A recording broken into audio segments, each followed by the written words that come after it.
there's probably a problem. He begins with the whole of society being so exhausted. You've only got to read Virgil or Propertius or any of the poets. There's that sense of, when will I know that I'm going to wake up tomorrow morning and my farm will still be my own? It won't have been confiscated and given by some warlord to his troops. Or what's happened to the friend of mine who vanished, got caught up in the wars and never came back? There's just this longing. They want peace. They want stability. They're exhausted because the old system just hasn't been working, and it's been too damn dangerous to be anywhere near public life or just have wealth. You're there as a target. So he draws on that. He gives them what they want. If you go to Rome today, you can see the Ara Pacis Augusti, the altar of Augustan peace. Now, in fact, Augustus's reign is marked, other than 2 years, by constant overseas wars, but they're against foreigners. The peace he gives them is peace internally. Roman isn't fighting Roman anymore.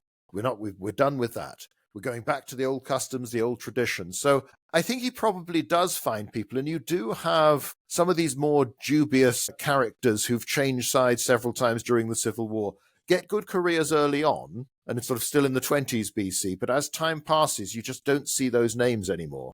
Those families aren't continuing through. So it may well be that he's realized, well, I needed you then, but you're really not what I want now. And he's quite careful about his selection of magistrates, of consuls, of advisors, but also trying to show respect to the Senate. So he does a lot that is meant to sort of make it easier for everyone to accept the fact that, okay, we're going to pretend that I'm not effectively a military dictator, that I don't control all the army, but let's just pretend that isn't the case, and let's just pretend we're all citizens, we're all serving again, and I will act as if that's true, and I will behave, and I will restrain myself, and I will also work really hard. He does a lot. He's a very busy man right up to his last days. He's away from Rome more often than he's there.